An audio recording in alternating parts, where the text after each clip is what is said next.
안녕하세요. 잠자리입니다. 환경과 아키텍처에 대한 동영상을 시작하도록 하겠습니다.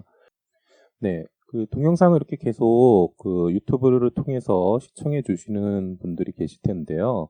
한번 앞에 동영상에서 중요하게 말씀드렸던 부분을 한번 복습 문제로 다뤄보겠습니다. 네, 우리가 소프트웨어 시스템을 개발할 때 되게 중요한 실패 요인이 있다고 했고요. 그거에 대해서 말씀을 드렸습니다. 여기 사지선다로 되어 있는데 1번은 비현실적인 기대감, 2번은 프로젝트의 계획 부족, 3번은 경영진의 지원 부족, 4번은 불완전한 요구사항입니다.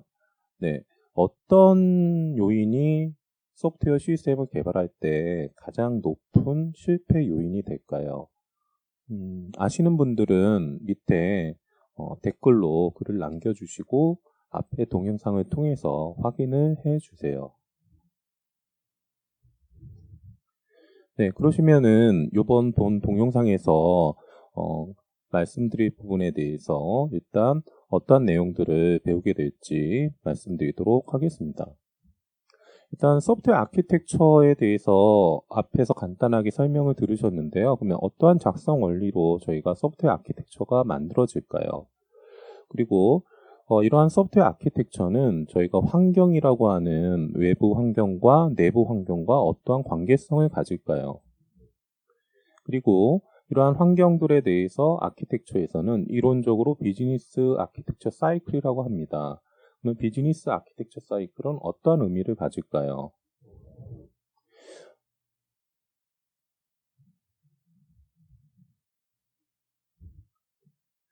네, 그러면은 소프트웨어 아키텍처의 비즈니스 사이클이라고 하는 이론 들어가기 전에 한번 사례를 보겠습니다. 사례는 스웨덴 전함 바사라고 하는 사례가 있습니다. 1620년대 그 스웨덴과 폴란드가 전쟁을 하게 돼요.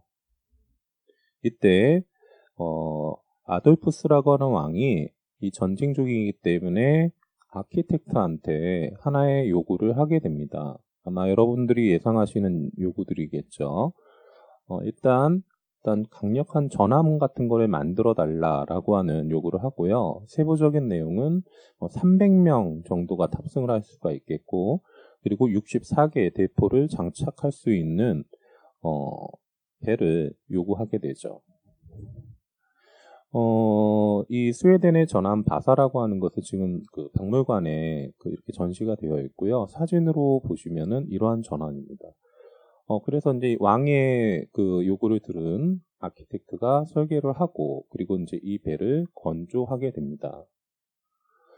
그런데 안타깝게도 이 배가 출항을 하면서 바로 어, 침몰을 하게 되죠.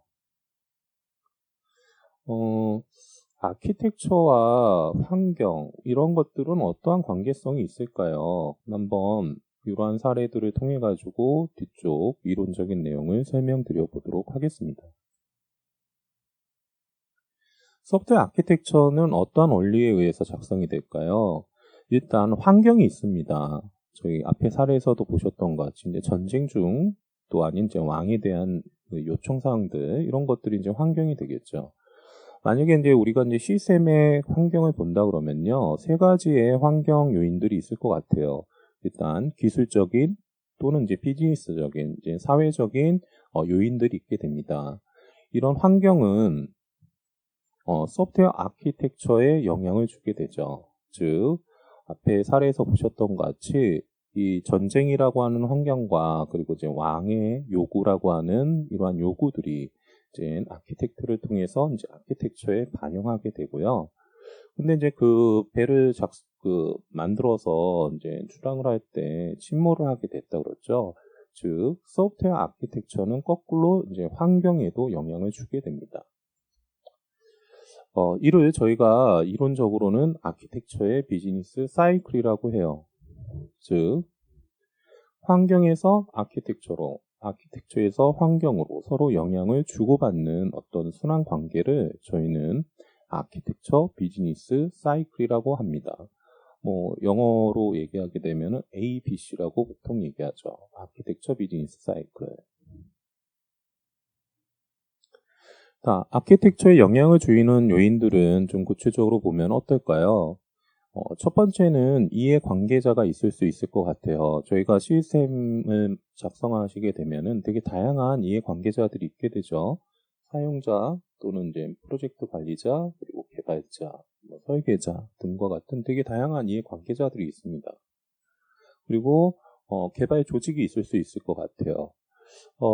이후 동영상에서 세부적인 내용을 보시겠지만 이런 이해 관계자와 개발 조직은 이후 저희가 이제 요구사항으로 정의돼서 품질로 구취하게 될 겁니다.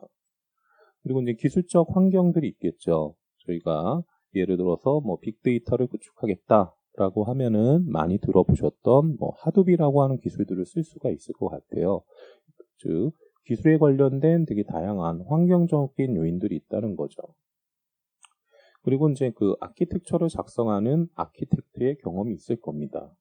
이러한 이해관계자, 개발 조직, 기술 환경, 아키텍트는 아키텍트한테 영향을 주게 되고 이는 아키텍처로 작성되게 됩니다. 이 아키텍처가 최종적으로 시스템에 반영되게 되겠죠. 즉, 이 단방향의 그 관계성을 갖게 된다라고 하는 거죠. 하지만 이 아키텍처와 시스템은 거꾸로 이들한테 또 영향을 주게 됩니다.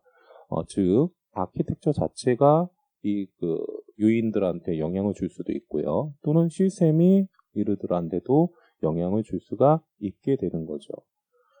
아키텍처에 영향을 주고 받는 관계성, 이거는 이제 이러한 순환성을 갖고 있다라고 하는 것을 여러분들이 앞에 이론적인 내용과 연관지어서 생각을 해보시면 될 것 같아요.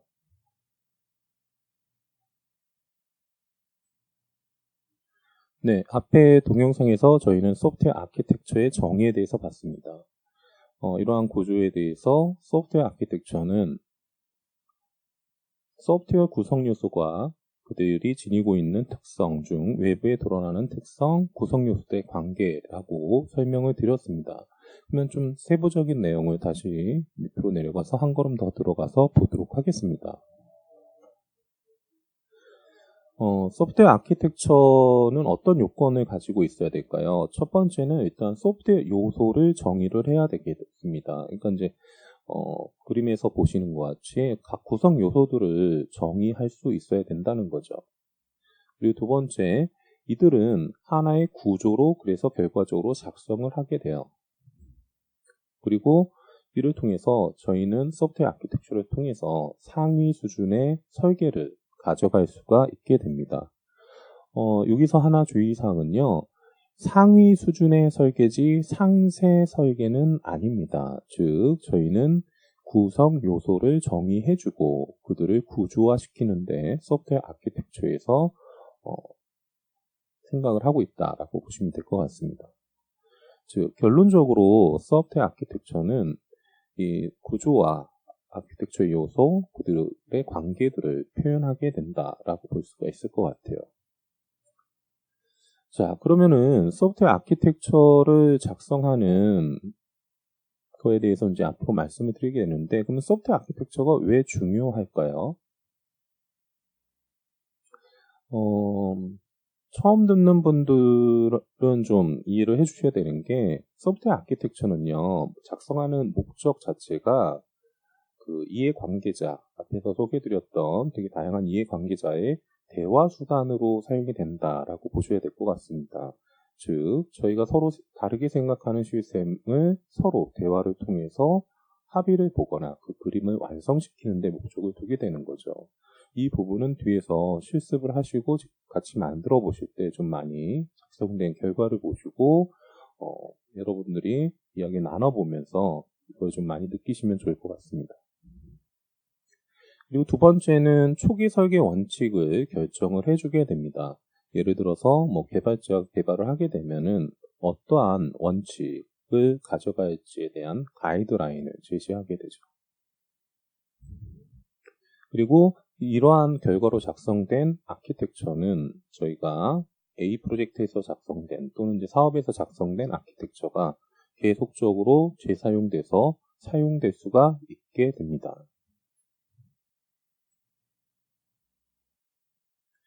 네, 여기까지 설명드린 내용들이 어떻게 도움이 되셨나요? 도움이 되셨으면 구독이나 좋아요 버튼을 눌러주세요. 요 강의를 들어주시는 분들 입장에서는 별도의 수강료는 없습니다. 예, 구독이나 좋아요로 표현해 주시면 될 것 같습니다. 다음 동영상에서는 소프트웨어 아키텍처의 뷰에 대해서 설명드리도록 하겠습니다.